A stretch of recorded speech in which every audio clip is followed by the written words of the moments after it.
Blessed Uprising family, greetings from the Culture Corner. All right, and we're back with another episode from the Blessed Uprising podcast. I know last episode we was like, we don't know what it is. Right. Even though we did, I just couldn't remember for real. That's the truth. I couldn't remember what it was. But it is called the Blessed Uprising. That's what it is, Blessed Uprising. Podcast. Yes. Right? Or is it the Blessed Love podcast? What did I say? Blessed Uprising. Snap. Well, you know we're so used to Blessed see Love podcast. But they can see it somewhere. Please work with me as I get it right. Blessed Love podcast. Blessed Love. So, welcome to the Blessed Love podcast with Igunyemi and myself, Tanya. And we are here with another episode. And in this episode, we're going to talk about Mr. Jordan B. Peterson. And when we was thinking of what to do on the next episode, Mommy was like, oh, what about Jordan B. Peterson? I was like, oh, okay, not a problem, cool. Yeah. So, Mommy, do you have the book, Mom? I have 2 of his books. Mommy has 2 of his books, and one of them is the 12 Rules for Life. So I got the audio book, and Mommy has the actual book. Yeah. And so we decided that was what we was going to do for this episode. And as we went into it, we can see more episodes because he's deep. He is so deep. Super duper deep. Much. So yes, Jordan B. Peterson, 12 Rules for Life. An Antidote for Chaos.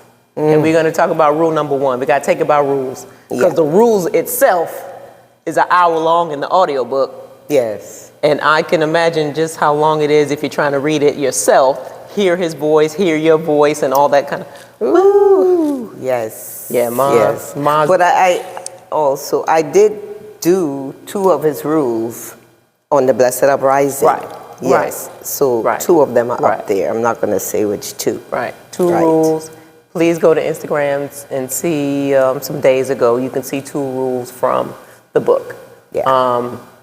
And so I think that says if Mommy is doing the rule to me, that says to me, if Joan is saying it, Igunyemi is saying it, it got to be good.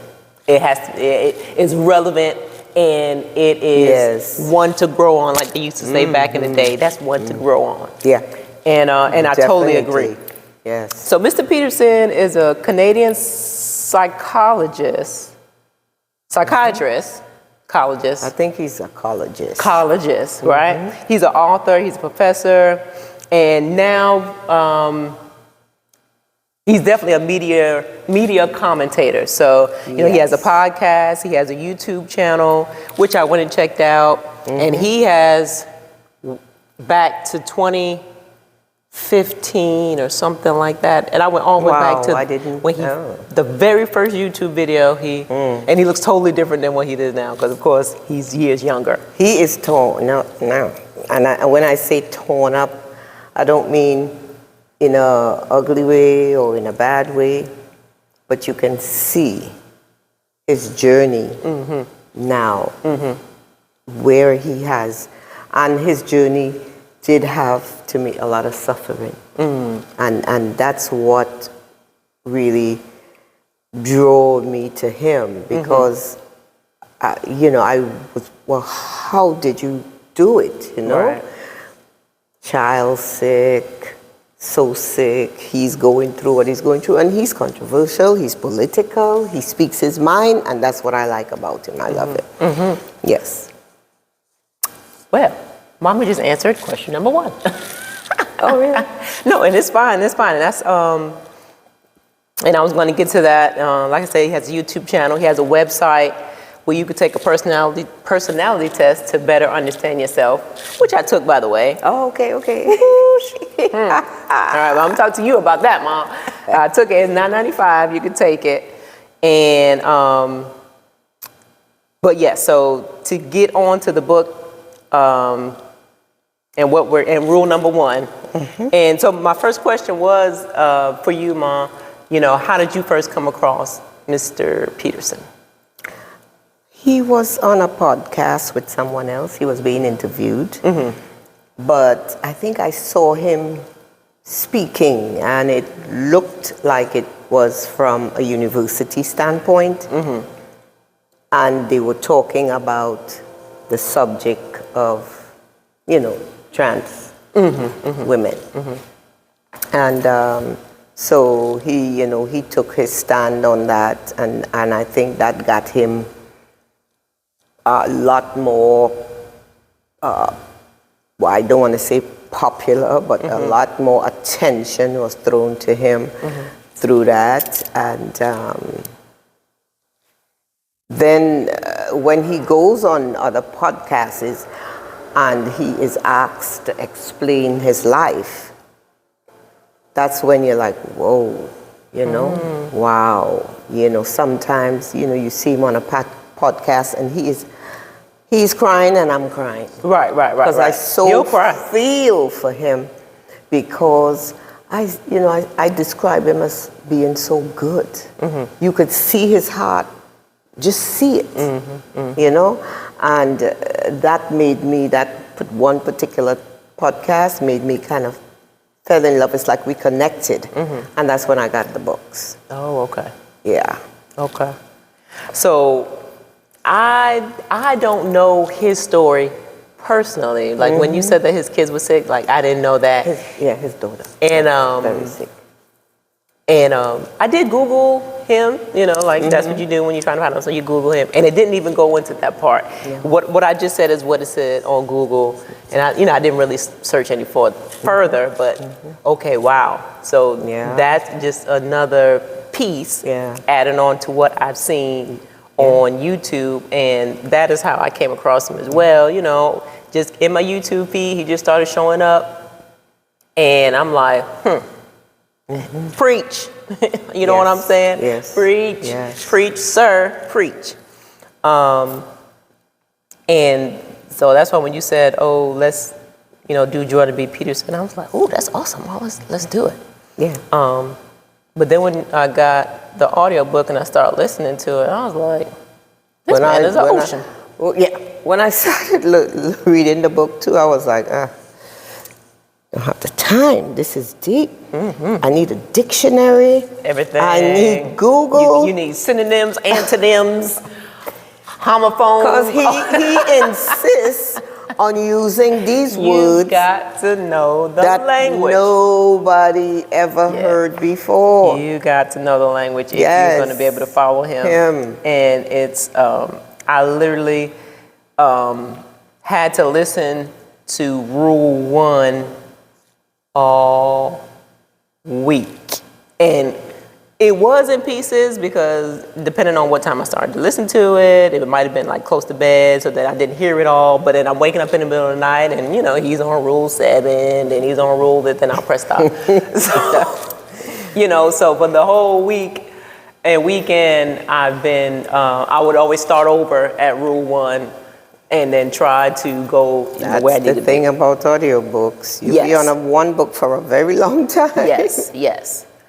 So then we're going to get into rule number 1. So rule number 1 is stand up straight with your shoulders back.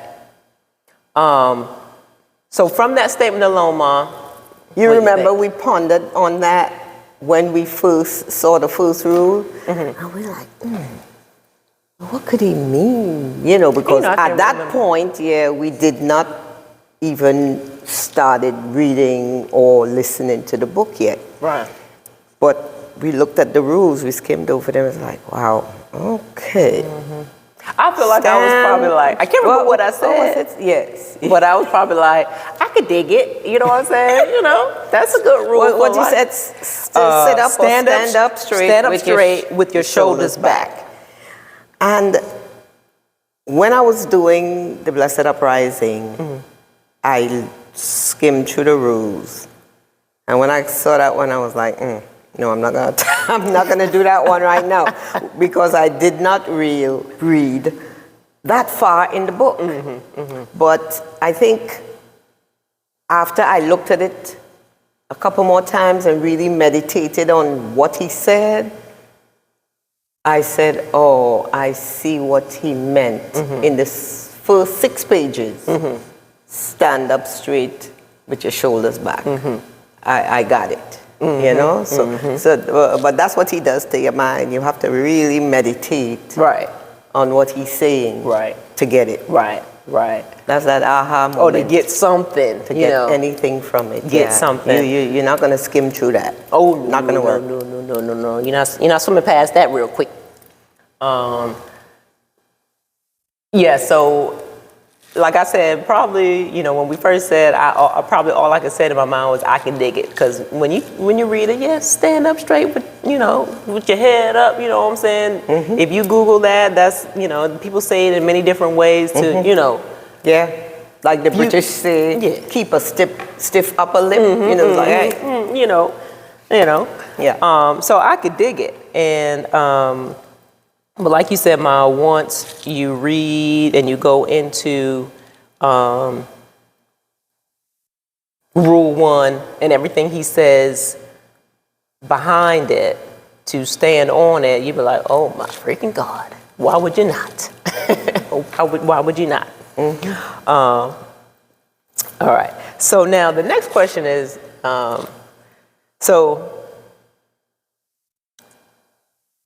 of course, in rule number 1, he talks about lobsters. The lobster and the birds. Yes. So, and I'm going to read what I wrote, because I kind of, So, in rule number 1, lobsters are the creatures that he uses as the base for rule number 1. He talks about birds and he talks about chicken, but mainly it's the lobster that he uses to compare to the human. So lobster. And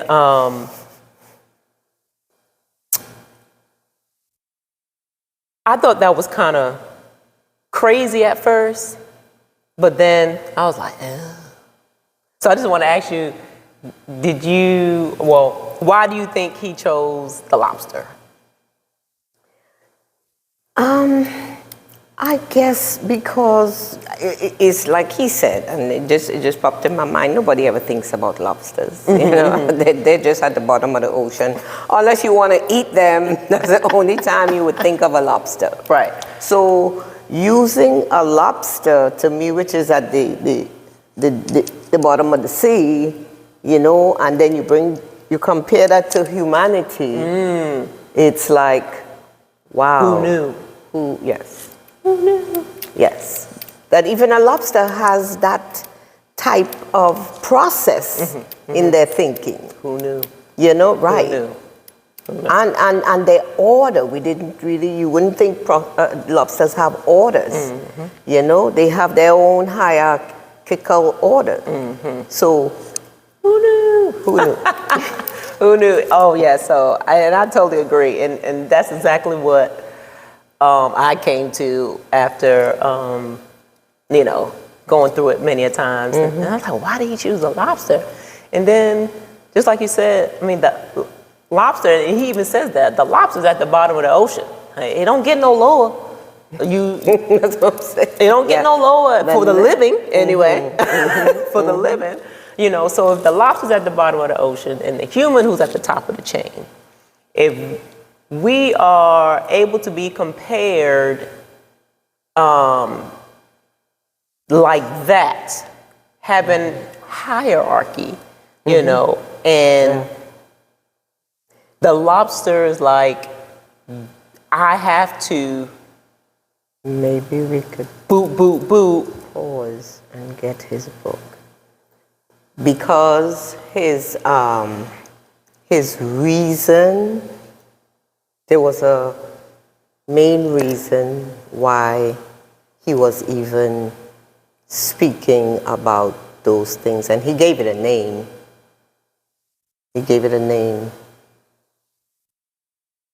And I would like to mention it because it ties together. You talking about the serotonin? No. It's like your topic. The topic. I know the rule, but then when he got to the rule, it was a topic also for why he was even making that comparison with the lobster and the human. Maybe we could cut and I could get it. Oh, you go we get him can up. put it in there. Yeah, I know I saw it. And you said to get the book at the beginning. Now I can't see it because it came back to me when you were talking, but now it's not where I thought it was. But let's keep talking. It might come back to you. It'll come back, yeah, Okay. because he's most certainly said it. Right. Okay, Mom. So you got your book. So, yeah, what I was saying. Okay, yeah. So, hierarchy. They know about it. They be about it. Very much. It's a matter so. of life and death. Yes. So, yeah. Yeah, I think what he was highlighting there with that is territory. You know, how people and animals, not all animals, you know, have this territorial way in their in their way of Being. yes, you know. So his aim was to basically give the pros and cons of it. So that's why it begins lobsters and territory. So that was his, I think, main thing. He's comparing the fact that we are also, and we are all the way up here, you know, but we are also territorial. And even, you know, as we go on, we would see how the lobsters behave as far as their territory is concerned. They're not playing. No, they're not. They're not playing. So, and so then he kind of, so the next thing he moves on to another thing that he talks about, kind of like a subject within the subject. He talked about the nature of nature. He has a lot of that, right. The nature of nature, which is like, the nature of nature. The nature of nature kind of baffled me for a little bit. I had to, and I'm not even sure if I really got what he was trying to convey by speaking on it. But within the nature of nature, and as well as in the overture, he talked about the yin and the yang symbol. And so, and I want to bring that up because I saw another podcast that he was on, and he was being interviewed in Britain, I believe. Or it could have been, no, I think it was Britain. He was being interviewed, and the lady that was interviewing him was so hung up on, first, the lobster, you know, wild lobster, you know, didn't really want to understand why he chose the lobster and that the comparison was even able to be made. She was just like, lobster, you know, just on him. And so then she went to the yin and the yang, and because of this. So he says, okay, so the white is a symbol of order, and it is imaginatively, that's the word he used, imaginatively masculine, right? And the black is chaos, and it's imaginatively feminine. And oh Lord, she was on that. And so, and also along with that, you know, it was the white equals order, is represent masculine, the order is familiarity, and routine for people. That's order. You know what I'm saying? And then the chaos, feminine, but is unpredictable, and it could be something as simple as just a monkey wrench in your everyday life to throw off the routine. You know. And so he says orders where people act as they should within social norms. Chaos is when something unexpected happens. You know what I'm saying? And I was like, you know what? I could dig it. I could dig that.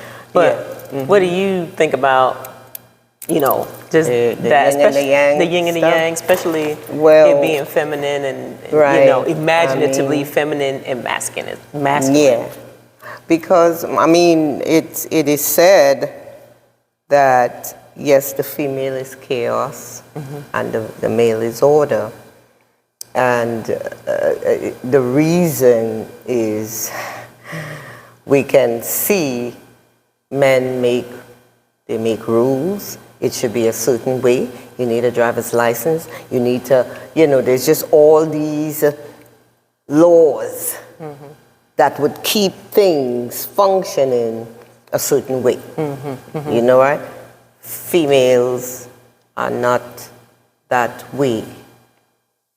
For the most part. For the most part. We learn to be like that because that is the way the structure is. So yeah, we're good at that if once we got to do it, but females are like, they're not as structured, they're more creative. You know, today I will be doing this, but tomorrow Might not. I don't want to do that. I'm doing something else. You know what I'm saying? So we just switch and change, and we just create something right here. And even if you ask us to create it again, I don't know, because I'm on to creating something else. You know, we are not straight line, linear, straight line. We, you know, that's why we are represented by this, you know, this frequency, this curl.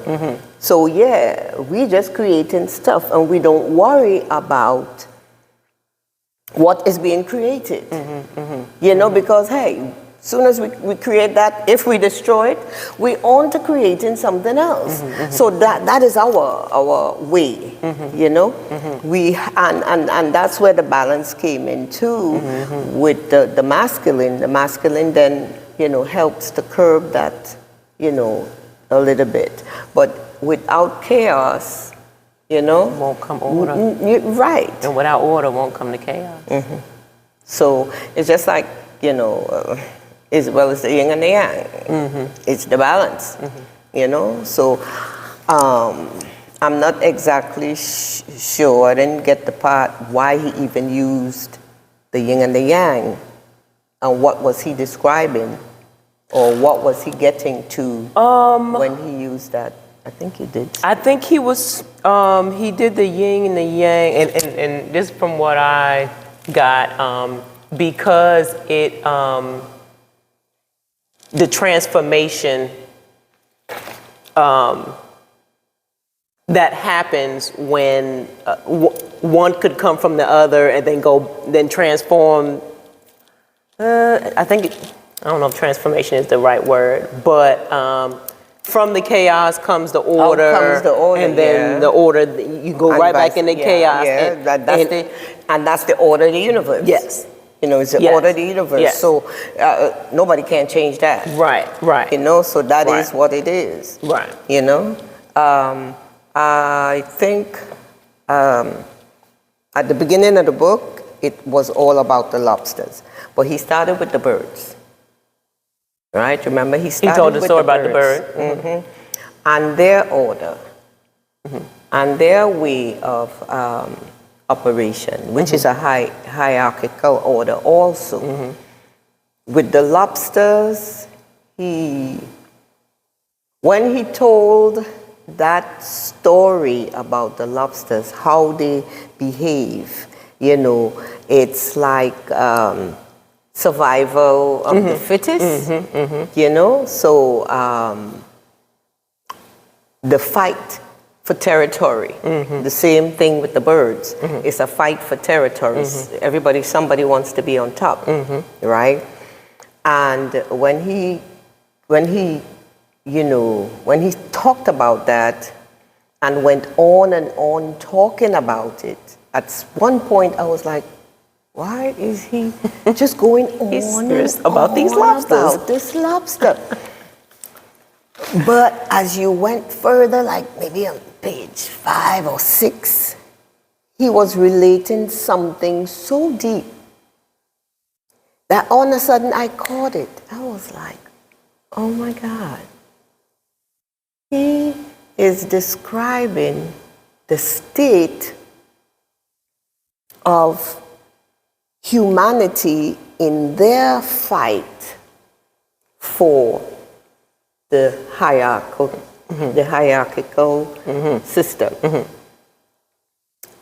And he also gave he brought it down to a science also, by speaking of the serotonin and the other things that if it's off balance. Optopamine is what it is, serotonin, optopamine.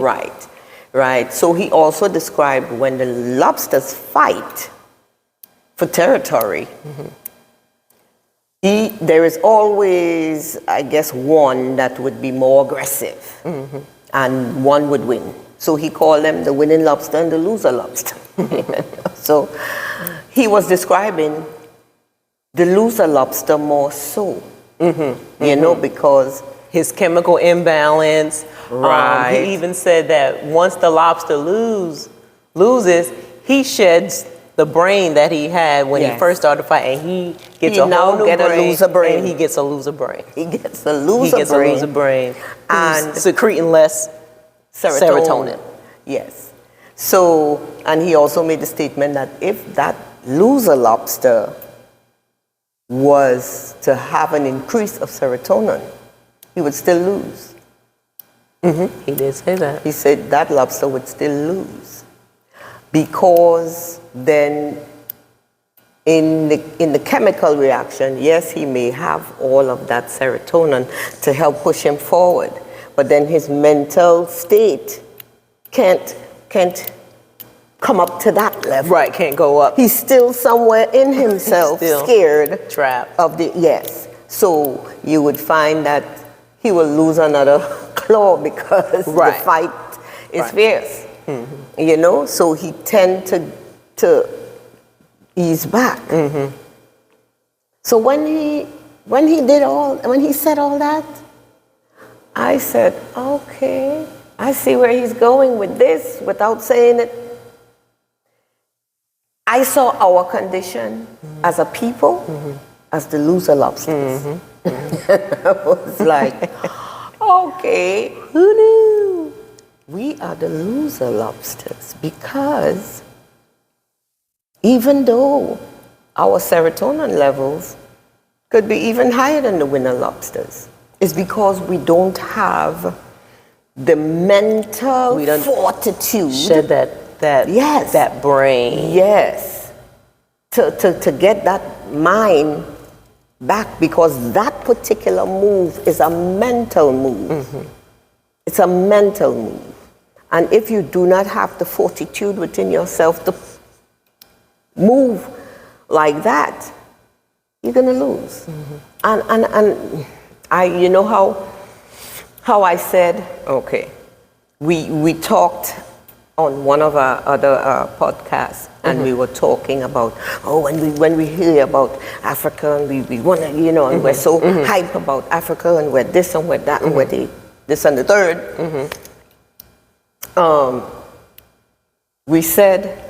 I said, oh, well, yeah, you're going to get over that. Right.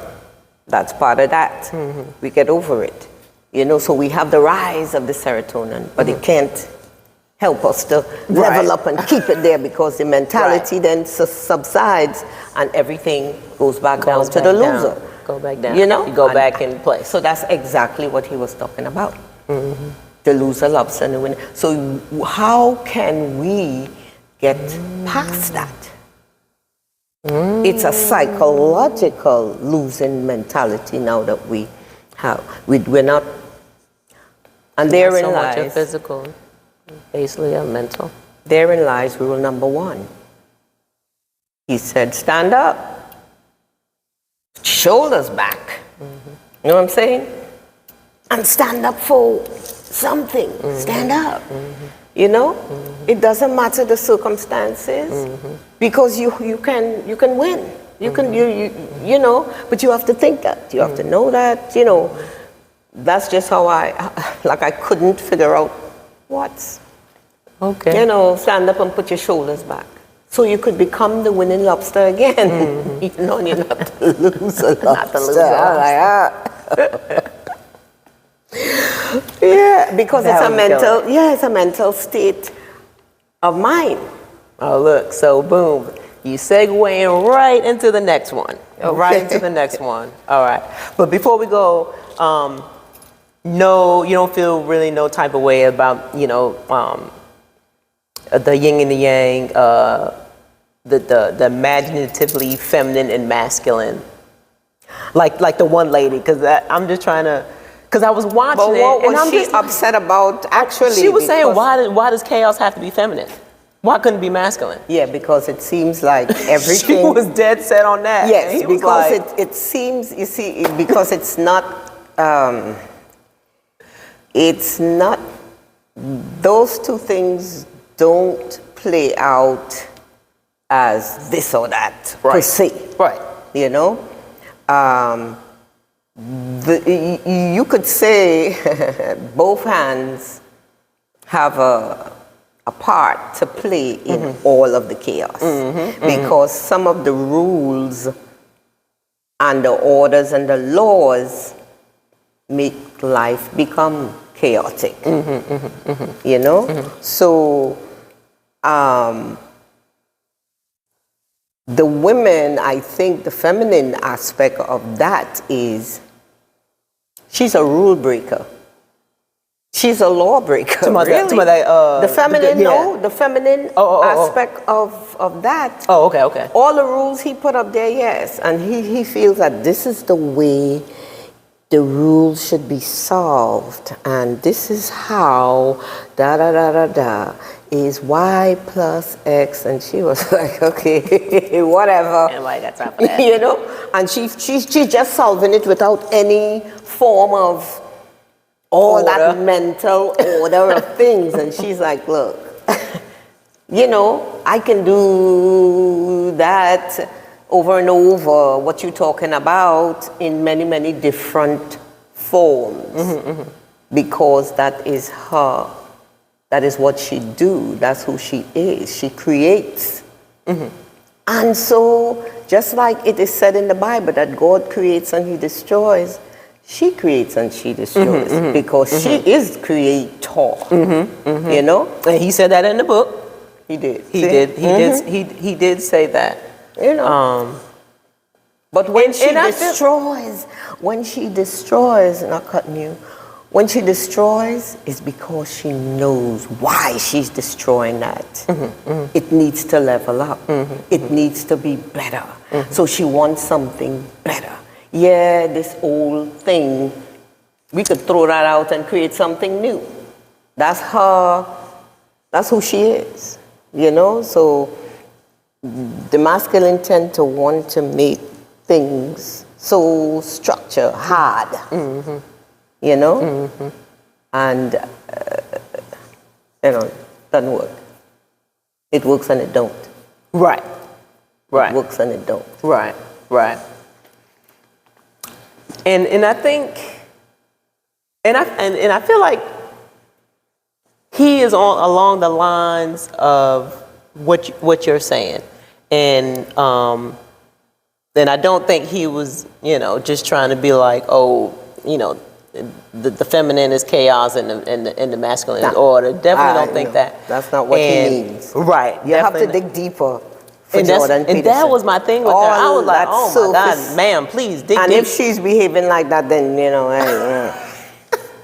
But see, and that's where he gets a lot of the friction from. The people who just really don't even want to think.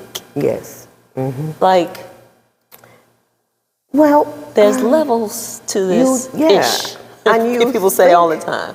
You think about things and you can go deeper in things. When you have educated yourself about different things. You know what I'm saying? So then you could see the similarity of this thing and that thing, and oh, well, you know, all these things is really the same. They just have it a little different package a little bit yeah, different. Yeah. Yeah, so then now you can understand The bigger picture. yes, because that tunnel vision, one way of things, that's the masculine right there. So she's very caught in that. She's not even putting forward her feminine, creative, intuitive mind. She just dropped that all and went into being hardcore. It has to be this or this. Or that. It can't. Right. Or why would you say that? Or Yeah. why would Why you is say it the that? lobster? Why? Why not? Right. Why not? I looked at it long enough. That's what he was studied it saying. long He was enough. like, why not? That He was now, kind of like, yeah, now I do you know. even really read? Or He don't. She has never. That's how he was looking like her, like, how could you even say the things that you're saying? He was like, did you even really? She has never studied the lobster or met the lobster. And that's what he said. Except He's like, if it's in her plate. I've studied neuroscience. He's like, if you want to talk about neuroscience, we can go in there because, I can make the comparison because I've studied. She studied. That's what I'm saying. So you need to listen. Mom, you could, and I'm gonna let you see it because she was just dead set on. I can imagine, but for, yeah. But I like it when he really tossed them the goods. And he was slaying her like a dragon. I was like, get her, because she playing too much. She doing too much. She was doing too much, and it didn't work out well for her in the end. She didn't look. Even though she was educated, she didn't come across educated. She wasn't even. And not, she wasn't even trying to understand. Wasn't even trying. Because there are many And then what kind of person is that? You don't yes. even try to understand. Many, many perspectives. And if you lost in one, then... Yes. Okay. Yes. Sorry Mom. for her. Yes, sorry for her. So, now... Could I just say this? Yes, Mom. She threw out the phrase, you learn something new every day. She don't even care about that. People are waiting to learn something new every day. You like it when somebody tell you something, you're like, I didn't know that. What? You learn something new every day. No. And then, I had actually made a post, if not on that one, the other one because the other one he talked about was about the transgender. And I was like, how much do they get paid to just be so one-minded, and to just attack and say that, even though it sounds dumb, because it just all sounds dumb. It sounds childish and ignorant. But they on there, they standing hard on that square. I said, they got to be getting paid to do that. You know what I'm saying? Because they're journalists. They're, Yeah. So. You wonder. Oh my God. Yeah, there has to be something else. Got to be something else. Yeah, yeah. And I had made that post. And so you started to segue into the next section, I think, and what I'm going to talk about is the dream he had, but that was in the overture. The dream. Yes. Which brought him to the book. Let me flip back to it. So I'm going to try to recap the dream, and I wrote it down. So he said in his dream, he was in midair, clinging onto a chandelier in the center of a cathedral. And then he said he started to pay attention to dreams because they shed light on places where reason has yet to voyage. Then he said he had to draw from what he knows and what he didn't know. So he said he knows that the center of the cathedral is usually where the center of the cross is. And so he said that, and he knows that the cross is the point of suffering, and I'm kind of paraphrasing as well. The point of suffering, the cross is death and transformation at the same time. and it is a symbolic center of the world. And he said, but at first, he did not want to be there. So, you know, in his dream, he got down and he tried to wake up. And so when his first try at waking up, he could still see the cathedral at the foot of his bed, and still in his semi-state of dreaming, he went back to the cathedral. He got snatched right back in there. Snatched right back in. So the dream placed him at the center again. And so he woke up and he said he had to figure it out. He figured, okay, why am I having this dream? So then he says, the center is occupied by the individual, as in, you know, at standing at the cross, and X marks the spot. Then he said, at this spot, the individual can go either way. And again, I'm paraphrasing because, you know, he said it in the, Of course, I know. the Jordan Peterson way. He said, at this point, an individual can go either way. They can spiral down or they can ascend up. And then he said, through individual development, assuming, let me make sure if that's even what I wrote, because I was writing kind of fast. Yes, you're assuming individual responsibility if you ascend up, choose to ascend up. Through individual development, you assume individual responsibility for life, society, and the world. He said, you tell the truth, you repair what is broken to reduce the suffering that poisons the world. Dang, it said something in chaos. I can't read my handwriting right now. So in that dream, I want to ask you, and I don't take him for a spiritual person. But it's But did he have a spiritual? Yes. He had a spiritual experience. Yes, that's exactly what that was. And that's why he couldn't get up from the dream, because his inner self wanted him to really understand that. You know, that's why, you know, and at first he didn't. Took him some time to understand it, but yes, because that is every man, woman destiny. To face that cross, to come to that decision, to have that responsibility, the responsibility for humanity, you know? So he was shown, that's why you're here. This is what you're supposed to be doing. So, you know, speak up. Say what you need to say. I thought so. Fix that, you know? And, okay, so when did I go back to the overture? I think I went back to the overture last night. Because He's very spiritual. I promise you, That's why I like him. Oh, okay. I promise you, last night I had no clue about. I literally wrote all this, some last night, but the majority of this morning. Oh, okay. And when I went back to the overture last night,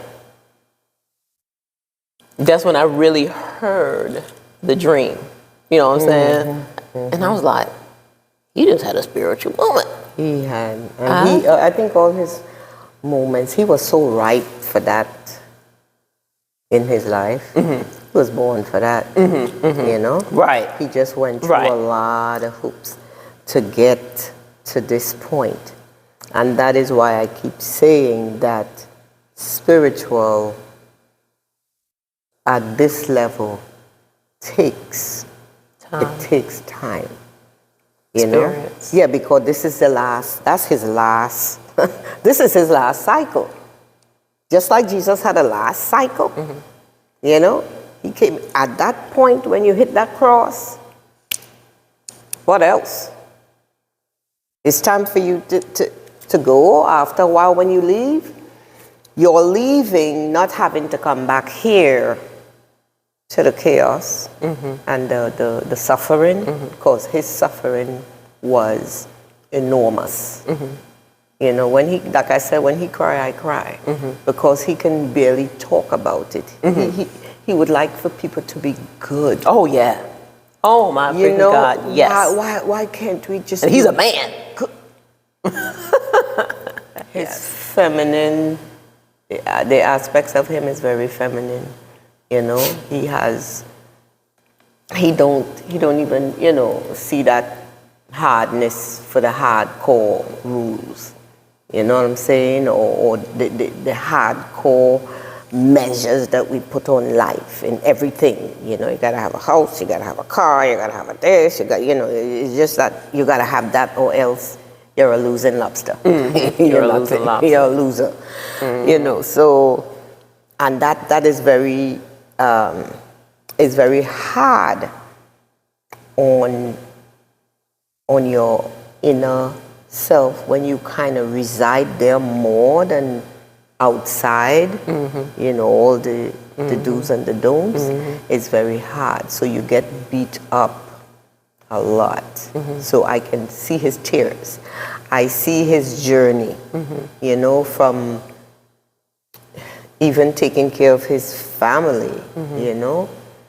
His daughter being so sick since she was young, you know, and now she's overcoming it she came from so far also, but how she really healed, because I think they went through the health, the word just wouldn't come to me right now. Yeah. Natural healing then. That's what I want to say. Okay. Yes. And then I think she found out, or they all found out, that she can't eat any kind of food but meat, beef, nothing else. Mom! And he went on the diet also. Yes! Nothing but beef. So, you know, that kind of made me say, okay, well, so what's with the, you know, and you know, because I take him to be something spiritual, and, you know, oh, well, you know, you got to be vegetarian, you can't eat beef, you can't, you know, so I'm saying, okay, that's kind of throwing a different, Monkey wrench? Yeah, it's you know, and it's but it's a proven thing now to be something. It's a different perspective, you know. So what does that mean? You know, it means something because it's sustaining her life. Her life. Yes. You know? And I'm just astonished by the beef thing because, again, like I said, I don't know his backstory like that. Didn't know his daughter was sick, this, that, and the other.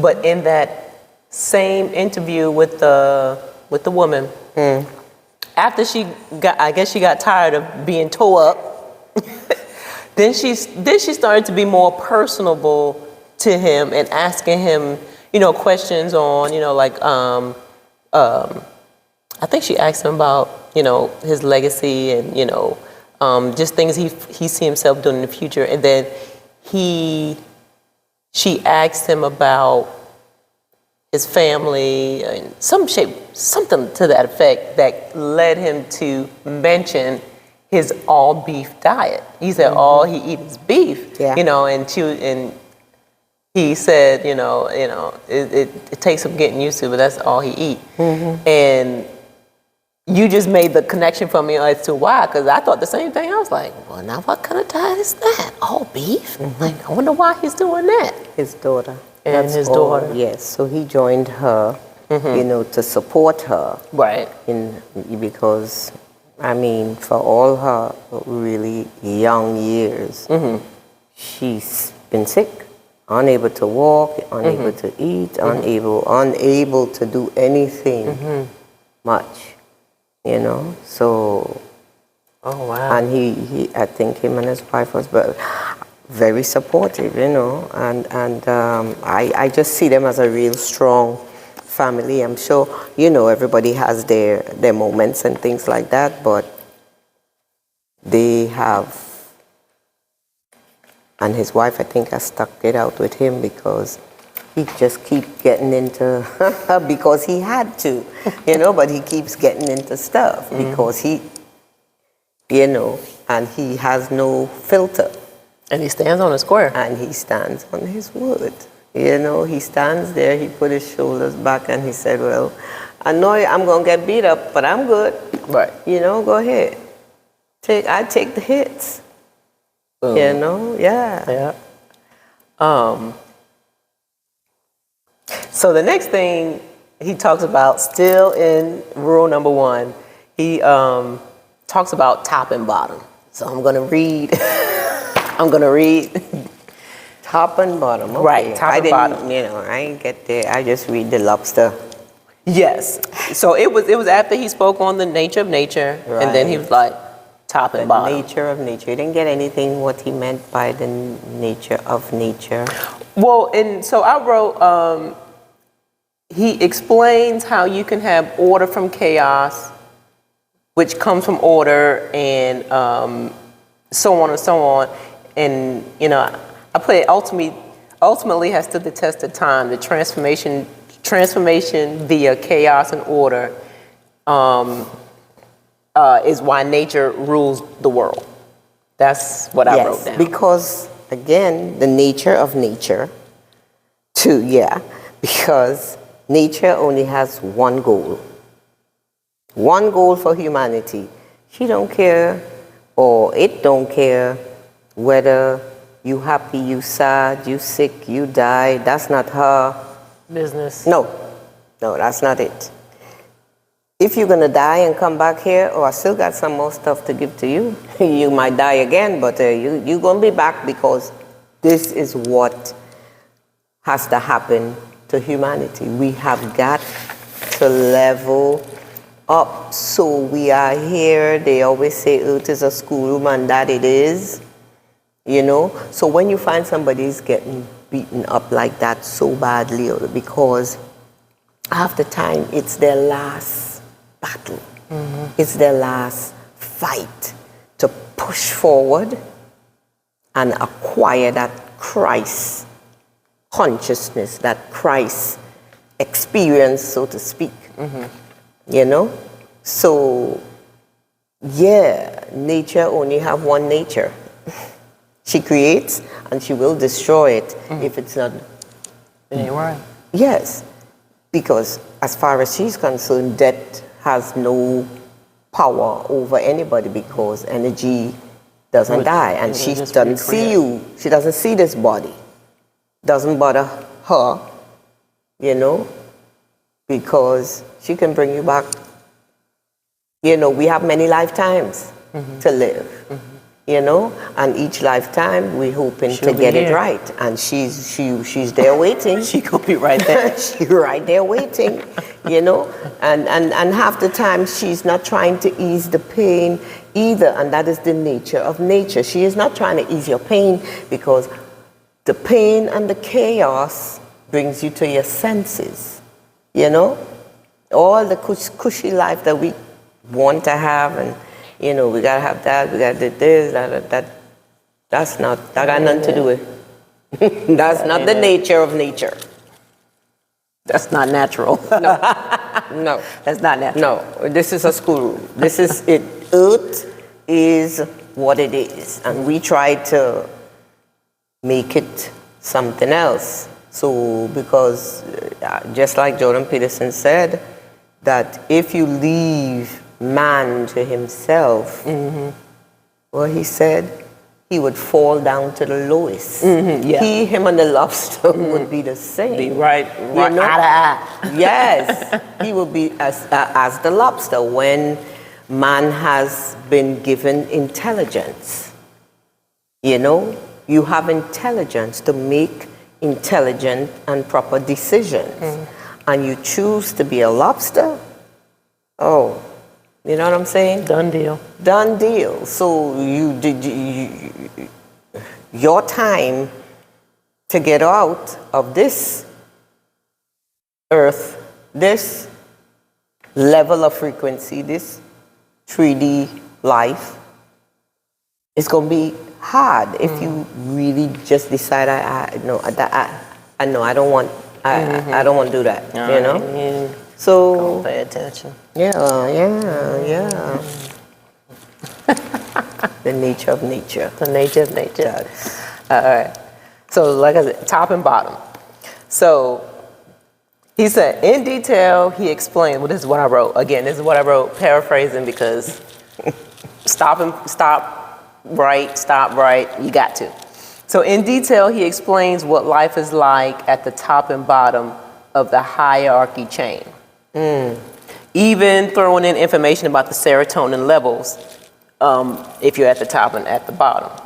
He also says that deep inside our brains, below our emotions and everything, internally, we are keeping track of where we are in the hierarchy. He's and I feel like we kind of already talked about it, but I wrote myself, keeping track of where you are in the hierarchy of things as an individual person. And let me see where that's.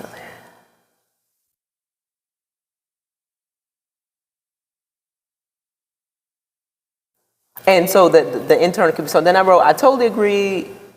I agree with this. I totally agree with this statement.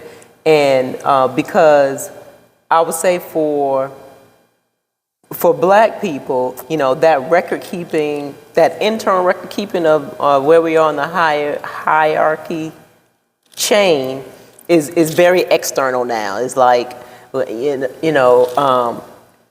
live to compare ourselves, to point out who is lower, who is higher, and it's just like we take keeping up with the Joneses to the next level. It's like, and that in turn makes it harder for us to even keep up with us. Yeah. You know what I'm saying? Yeah. But then sometimes I feel like, well, dang, can you blame it? Can you blame us as a people as to why we are that way? And I'm thinking along like,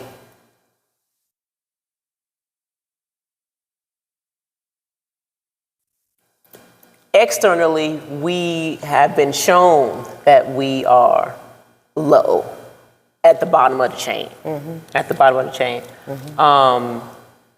And so our external portrayal of climbing it is just at I don't want to say all-time high, but it's just a must-do, by any means necessary. Yeah. You know what I'm saying? Because that is maybe like, we may feel like it's the only way we can feel like we are even part of a some type of hierarchy. Well, not at the bottom anymore. Because if amongst us, I can't remember. I can't even really explain what I was thinking when I wrote it down. When I wrote it down. Yeah, because that's when a race do not know themselves, and they don't know why they're here, and they don't know why, what I should say we're here to do. We are at the bottom. Right. We are the roots. Without the roots, there's no tree. There's no tree of life.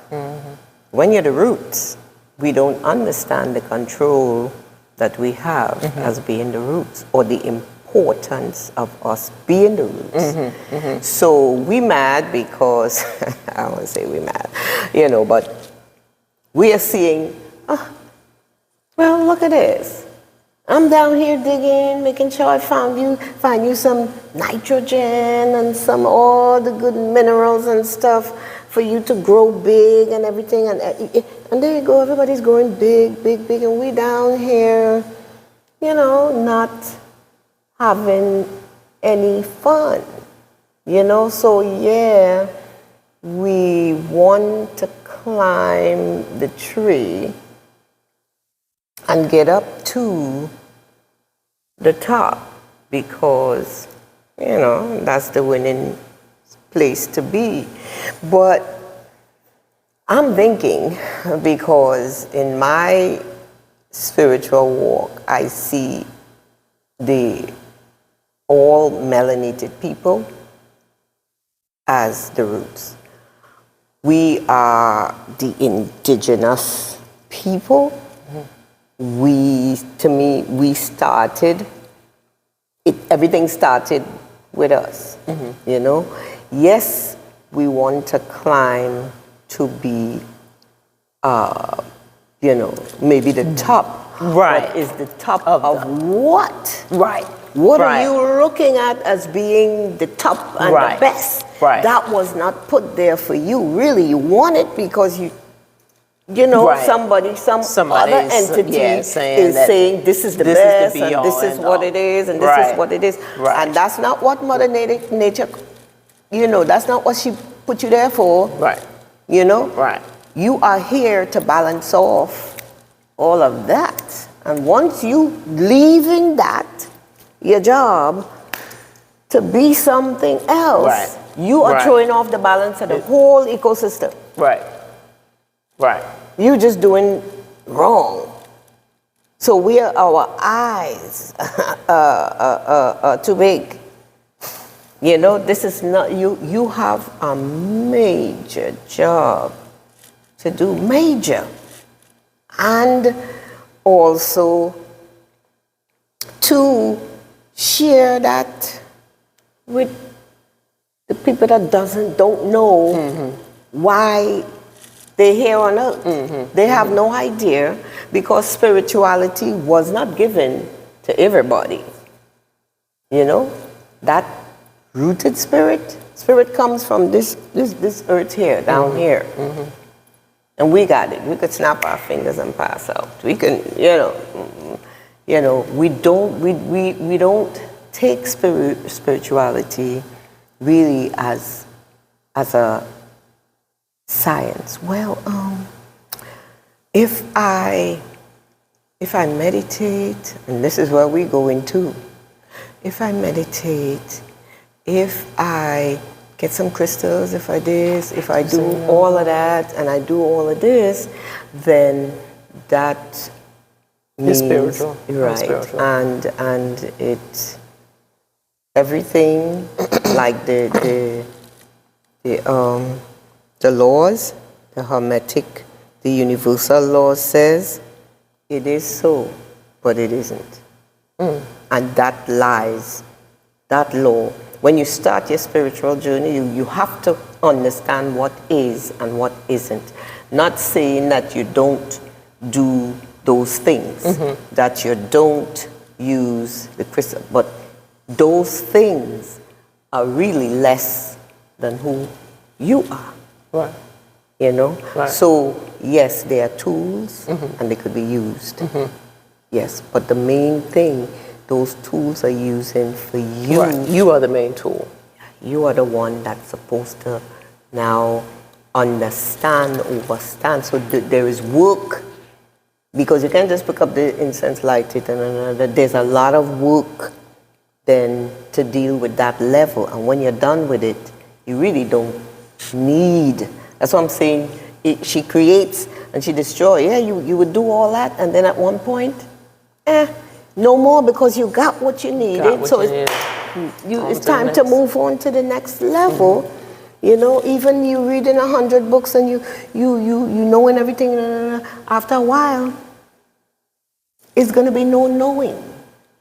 And that's what I wrote in my book. Yeah, I became a doctor, a lawyer, a preacher, a this, but now I'm just being. I don't know anymore. I don't need to know all that.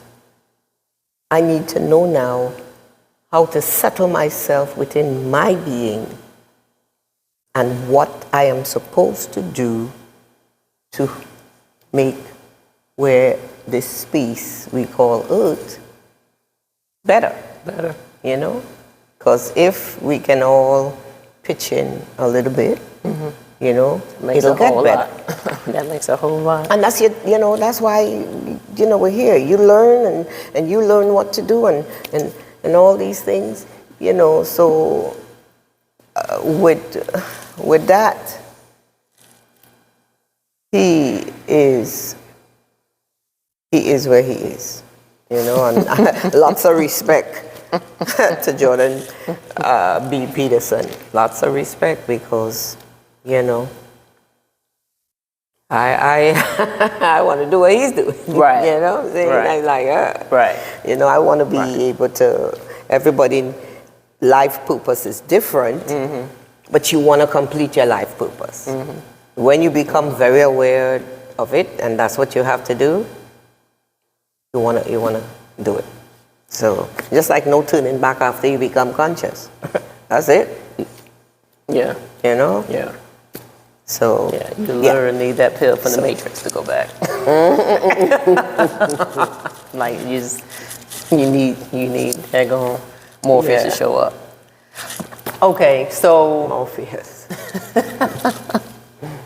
so in the grand, I don't want to keep saying the grand scheme of things. At the end of the day, the bottom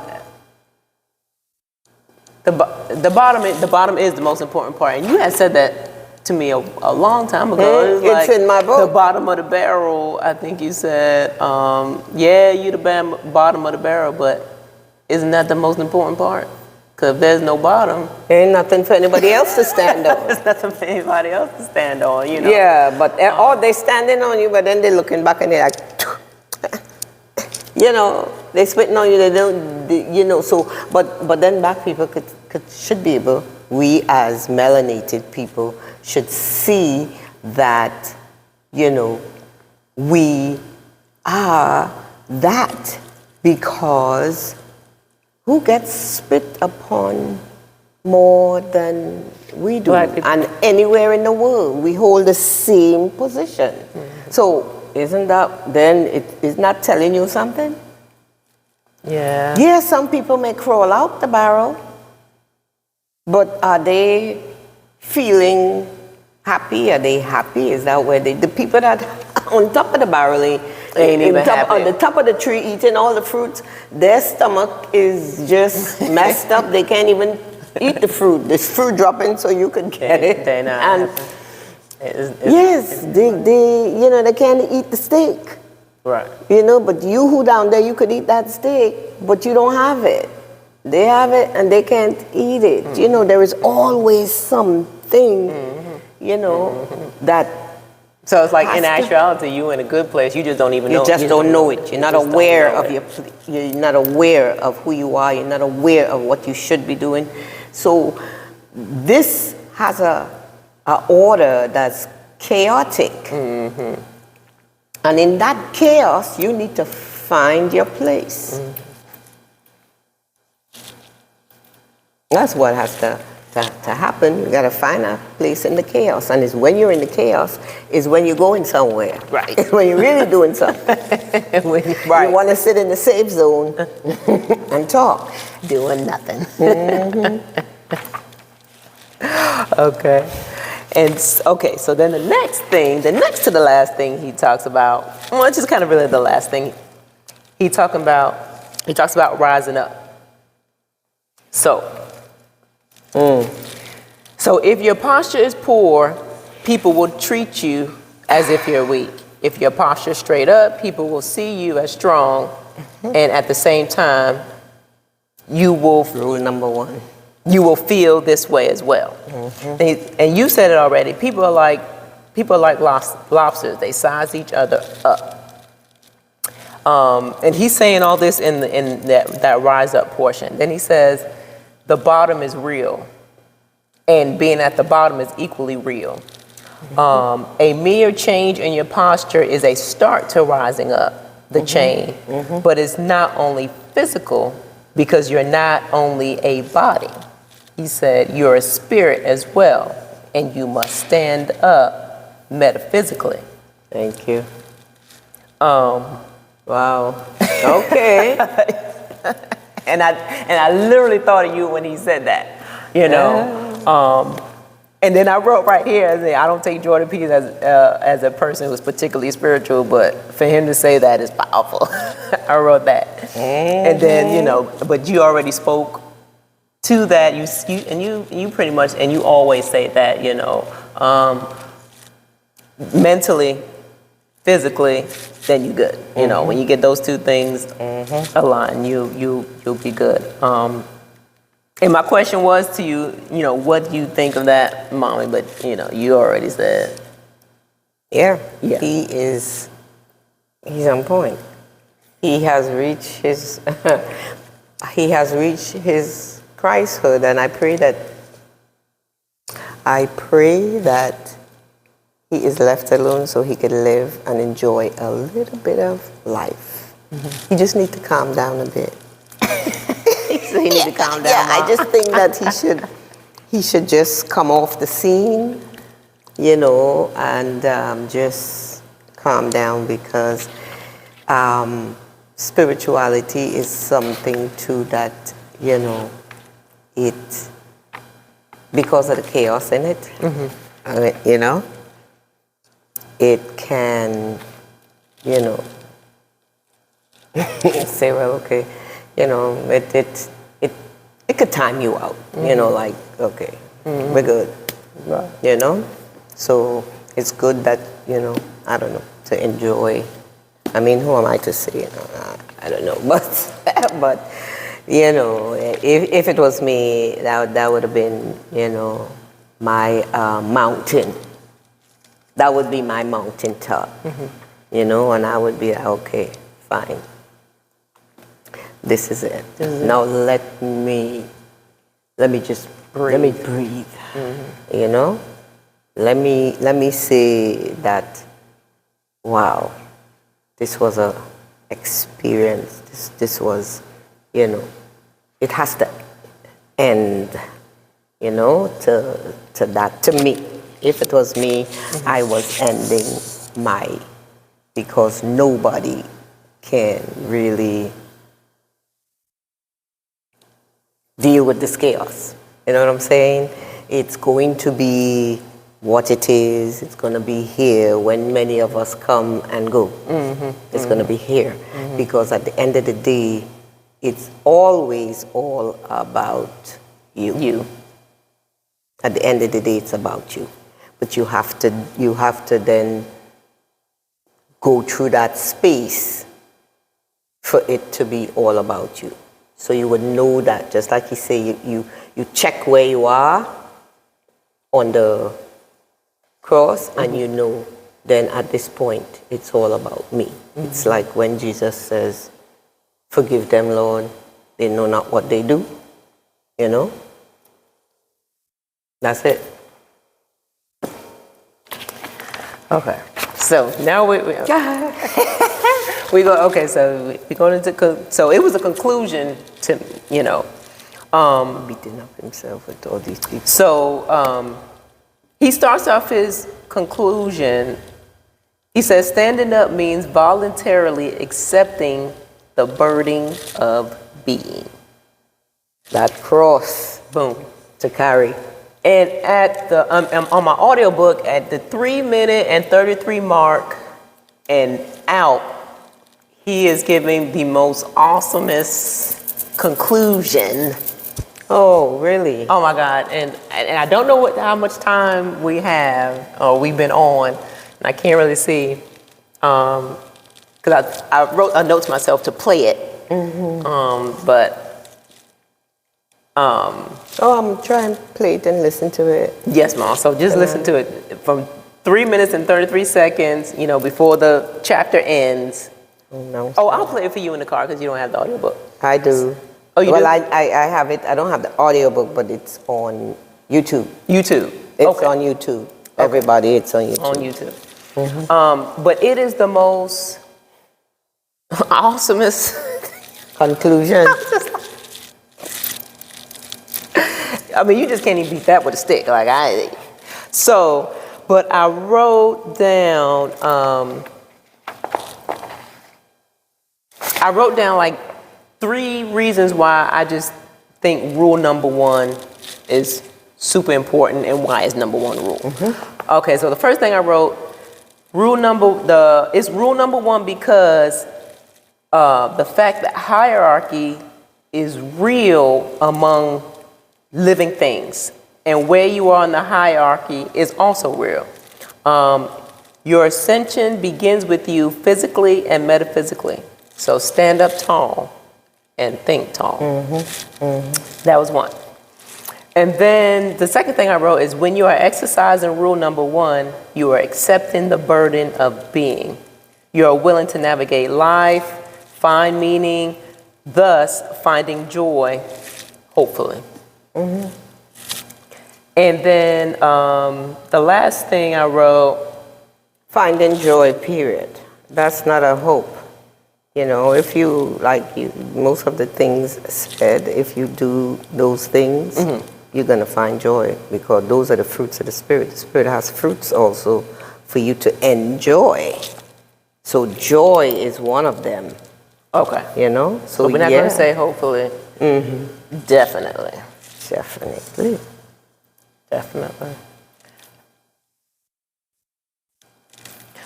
And then the last thing I wrote,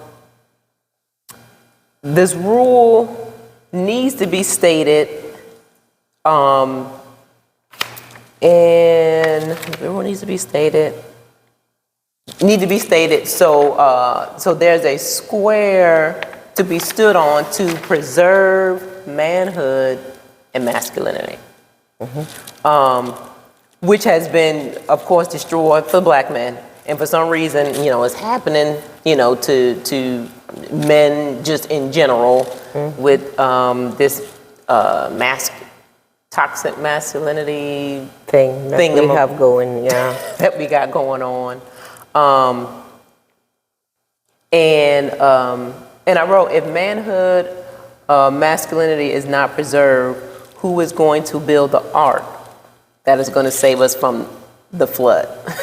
Because in that 33-minute, he talked about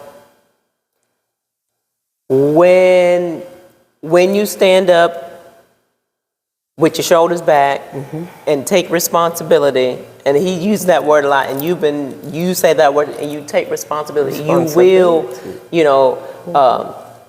take care of children. You will look out for you will be the one that will guide and teach, and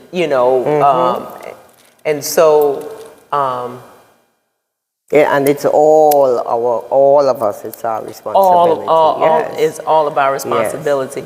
And I think I brought up the manhood and masculinity thing because the one interview that he was with, it was with the feminist, not the one with the transgender. It was a feminist, and the feminists are like, I could do what you do. I'm just like, So he's trying to, and she was calling it a patriarchy tyranny, tyranny, patriarchy. So then he's like, but, he, at one point he says, well, aren't you benefiting from that? And then she was like, well, yeah, you can, have a nice life and everything, but so that's kind of how he was looking to it. He was like, well, should you be talking like you should be able to have both? You're talking about it's tyranny, but it's okay if you benefit for it. So is it really tyranny, or you just want to be like, I can do it too, Punchinella. I think and if you could do it too, why don't you? Why don't you? And that's why that is a child's game. I can do it too, it's a child's game. Right. Right. Let the man have the man thing and let the woman have the woman thing, No. And he had also said, because she was saying that, you know, what he was saying was, you know, for men and men this, and, you know, kind of like, what about the women?